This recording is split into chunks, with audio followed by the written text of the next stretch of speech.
We're going to take a look here at shares of Coinbase this week as it began with the platform reaching a major milestone, announcing its addition to the S&P 500. But then things took a turn for the worse yesterday when the company disclosed a significant cybersecurity breach, confirmed an ongoing SEC investigation regarding its past user metrics.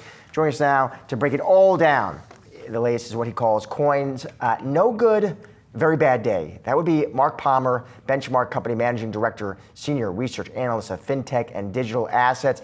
Mark, it's good to see you. So there is a lot to break down here, Mark, because, all right, so they're added to the SPX. That's it. That's a big achievement. It's a big milestone.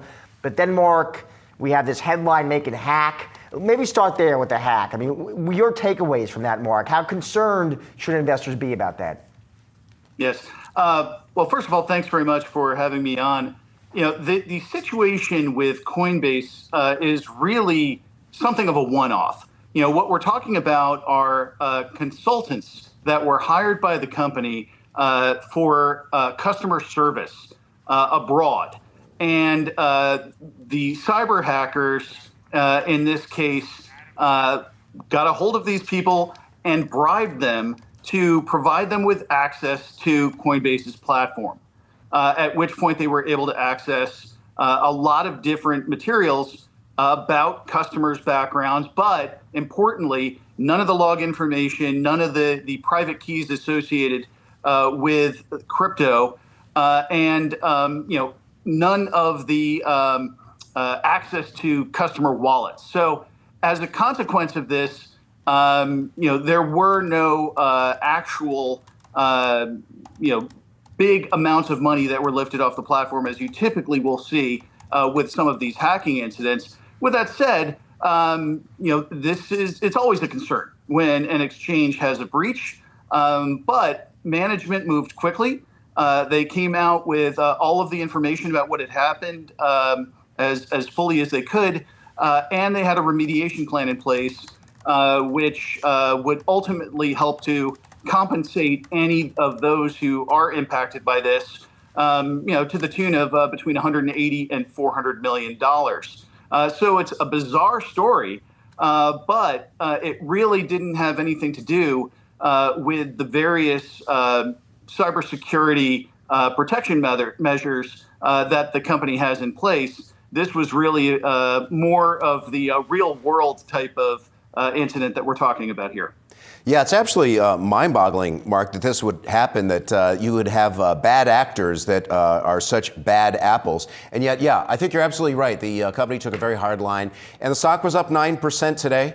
I own the stock, and it's very hard to try to figure out how much money they're going to make this year because it's a function of the price of Bitcoin. But if we say it's somewhere between 12 and 15 bucks and you put a 300 multiple on that, you get somewhere between $360 and $400 on this stock, and it's trading in the 200s. So for me, I'm very comfortable. How do you look at it? Yeah, I agree. And, we have a buy in the stock. We have a $301 price target as of today. I look at Coinbase as being one of the best ways, if not the best way, in the public equity markets to play the institutional adoption of crypto. And crypto is that odd asset class where retail investors have taken the lead and institutions really haven't followed. And the reason for that is a lack of regulatory clarity around the space. Institutions didn't want to get heavily involved until they understood what the rules of the road really were. Now, that kind of clarity is already in place with the changes that we've seen at the SEC in the U.S., but we expect that with some of the legislation that's been proposed, both for stablecoins and for crypto market structure, you could see even more clarity on the way. Coinbase has an exceptional crypto-focused prime brokerage platform. It has agreed to acquire Deribit, which is the world's largest options platform in the biggest crypto deal ever. It's going to close later this year. $2.9 billion deal. What does it give Coinbase? It gives them a lock on the derivative space. And the primary way through which institutions like to express views on crypto is via derivatives. So really a game changer for the company. The setup here, we believe, is very, very good. Mark, the other headline I would like your take on, and we mentioned it, I think, in the intro there, that SEC investigation into past user metrics. You were telling your clients, what about that, Mark? Is that cause for concern, a nothing burger? What do you think? I think nothing burger is a good way to put it. What you have here is a case that is a holdover from the prior administration and the SEC when it was under the management of Gary Gensler, who was conspicuously against the crypto space, actually had a big lawsuit against Coinbase that was more expansive than what we're talking about here, that was dropped back in February.